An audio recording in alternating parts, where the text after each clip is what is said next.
Hello friends, welcome to learnology 2024 biology ICSC board class 10th के question answer solve करने के series में this is our next video. Question 5, first part is name the type of nerve which has the fibres of both sensory and motor neuron. यानी इस question में पूछा जा रहा है कि एक ऐसी टाइप की नर्व्स आपको बतानी है, उसका नाम आपको बताना है that have both sensory and motor neurons. So correct answer for this question is mixed नर्व्ड।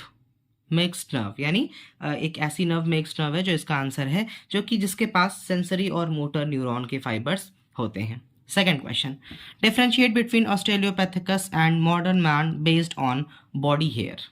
इसमें क्या पूछा गया है? ऑस्ट्रेलोपिथिकस और मॉडर्न मैन में डिफरेंस करने को बोला गया है on the basis of their body hair.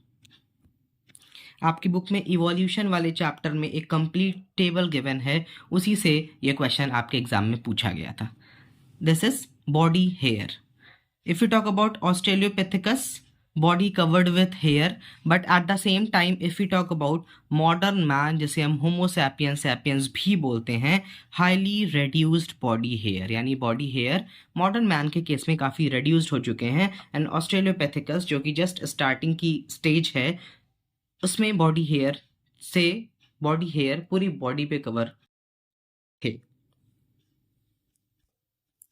Next question is birth rate is high in India. Birth rate is in India is very high. Mention 2 reasons in support of the statement. यानी birth rate बहुत ज़्यादा high है because यहाँ पर contraception की चीज़ें लोग use नहीं करते हैं, एंड और भी बहुत सारे रीजंस हो सकते हैं। इसमें सिर्फ आपको 2 रीजंस बताने थे। Next is give the exact location. Pericardium और बाइकस्पिड वॉल्व की एग्जैक्ट लोकेशन के बारे में आपसे 2 नंबर में पूछा गया है। So what actually pericardium is? Pericardium is a double-walled membranous covering. It is written in your book. It is protected by a double-walled membranous covering called pericardium. यानी जो हमारा प्यारा सा ह्यूमन हार्ट है, उसको उसकी जो डबल वॉल्ड मेम्ब्रेनस कवरिंग होती है, उसे ही हम क्या बोलते हैं? पेरिकार्डियम। नेक्स्ट क्वेश्चन इसी में पूछा गया है कि बाइकस्पिड वॉल्व की एग्जैक्ट लोकेशन क्या है। What is the exact location of bicuspid valve? ये क्वेश्चन पेरिकार्डियम और बाइकस्पिड वॉल्व दोनों क्वेश्चन ये आपके सर्कुलेटरी सिस्टम से है, and again I am repeating my words, circulatory system class 10th के लिए बहुत बहुत ज़्यादा इंपॉर्टेंट टॉपिक है। इसी चैनल लर्नोलॉजी पे मैंने पूरा कवर किया है, प्लेलिस्ट बनी है, आप उसमें वेरियस टॉपिक्स भी पढ़ सकते हैं। What is the exact location of bicuspid valve? ये है हमारा क्वेश्चन। ये है बाइकस्पिड वॉल्व। अगर आप बहुत ध्यान से देखेंगे तो लेफ्ट एट्रियम और लेफ्ट वेंट्रिकल के बीच में एक वॉल्व प्रेजेंट होती है, that is bicuspid valve. Simple एक लाइन का इसका आंसर होगा, the bicuspid valve is present in between left atrium and left ventricle. Left atrium and left ventricle. Next is given below a schematic representation of the inheritance of the shape of seeds of garden pea. Answer the following question that follows. यानी आपको एक schematic representation दिखाया गया है inheritance of the shape of the seeds of garden pea. आप parent देख रहे होगे, ये एकदम राउंड है, सीड का शेप है ये, और ये रिंकल्ड है। F1 जनरेशन में हमको राउंड मिलता है। ये सब कुछ पढ़ा हुआ है, मोनोहाइब्रिड क्रॉस का इन्होंने एक इलस्ट्रेशन यहाँ पर दिखाया हुआ है। F1 जनरेशन में आपको कम्प्लीटली पूरे राउंड ही मिलेंगी सारी प्रोजेनी, एंड अगर आप F2 जनरेशन की बात करते हो तो आपको 3 राउंड मिलेंगी और एक रिंकल्ड मिलेगा। क्वेश्चन क्या पूछा इन्होंने? Which is the dominant and recessive allele of the trait.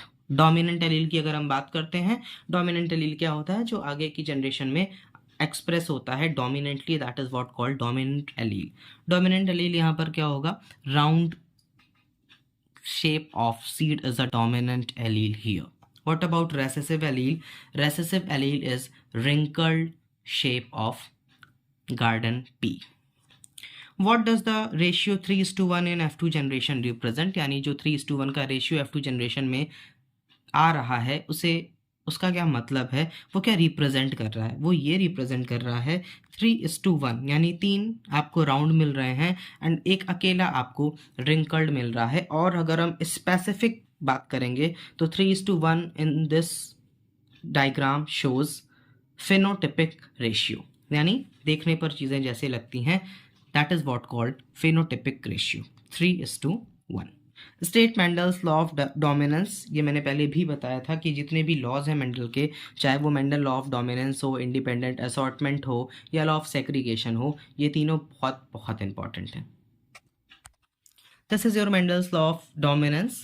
Out of a pair of contrasting characters present together, only one is able to express itself while the other remains suppressed. यानी at a time सिर्फ एक express होगा. जो express होता है उसे हम dominant character बोलते हैं. जो अनएक्सप्रेस्ड होता है या जो सप्रेस्ड होता है उसे हम रेसेसिव बोलते हैं. That's it. This is a very easy law, that is law of dominance, which is given by Mendel. So this is all about today's lecture, guys. In case you have any doubt, you are free to ask in the comment section. Like, subscribe and share. Thanks for watching.